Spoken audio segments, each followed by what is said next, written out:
Congratulations, the most dominant. You take that jersey and put your own jersey on, player. About time now? Yeah. 1, 2.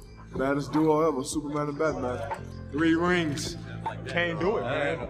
It's too much. Can't sum it up. Can't put it in words. You just have to watch and observe. Alcohol, right? But one thing in this series that somewhat went under the radar a little bit, with Isaiah Hartenstein in some of the games is starting, then he's not starting the third quarter, but his passing ability and some of the ball movement he brings to this Thunder's offense when SGA or just J-Dub is on the bench, it really can't get overlooked. Here's a perfect example of it right here. Remember, OKC at this point with SGA on the bench, they don't have too many ball handlers outside of J-Dub. But this is where Hartenstein kind of brings in some of his unique playmaking. I got to say, both teams were not letting each other score in transition. This is nice transition defense by the Pacers. But again, Hartenstein, his head is always on a swivel. Always looking to make the right plays. Hartenstein's offensive rebounding was off the charts. But just like Russell Westbrook in the paint, you know, guys got to be ready. Wiggins right here. He's not going to be ready for this pass. It's almost Westbrook-like. But again, this fits perfectly with a lot of the guys that are not necessarily shooters that are on the floor. They can make their cuts, and Hartenstein is consistently looking to move the ball, whether he's doing a dribble handoff or he's involved in the pick and roll. He tends to make the right decisions as that roll man. And we're seeing why the Thunder elected to go back to their big lineup in Game 4 as well as Game 5. Isaiah Hartenstein and Chet completely dominated the boards, grabbing so many offensive rebounds, and that contributed to the Thunder getting so many second chance points. This gets interesting because in the matchup between Chet Holmgren and Myles Turner, Chet actually won this round once again due to a lot of the intangibles, the offensive rebounding, getting on the glass, being able to stick with the Pacers' perimeter defenders. That's something that's real important because Myles Turner, on the other hand, he's been getting taken advantage of by SGA on those pick and rolls, especially when the Thunder start doing these high ball screens very early in transition.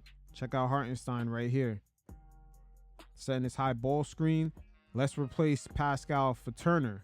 By the time SGA comes downhill, he has so much open space to operate in, and Turner struggles to keep up with him. Right here. Here's another example here. Once again, this time involving Myles Turner. See Hartenstein roll early, sets these high ball screens. Now Turner is involved. SGA is going to come right downhill. See Turner completely lost. What he's been doing throughout this series is trying to guess which way SGA is going, because he's not able to keep up moving from side to side.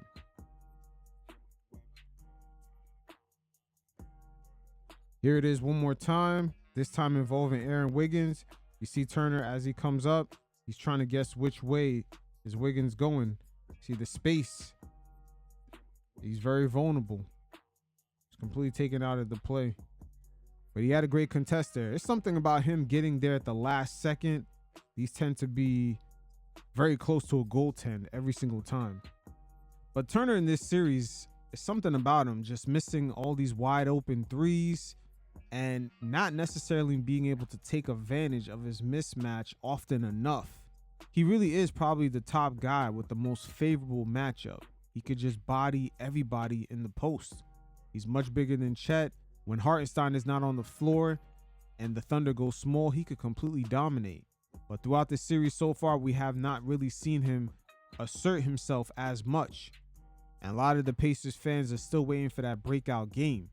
And even if it doesn't come on the offensive end, it's a lot of the intangibles, the spacing that he provides if that three-point shot starts falling, the defensive intangibles, and also the rebounding. That has been an issue in games 4 and 5. Can't let Chet out-rebound you and also get more blocks with a much skinnier frame.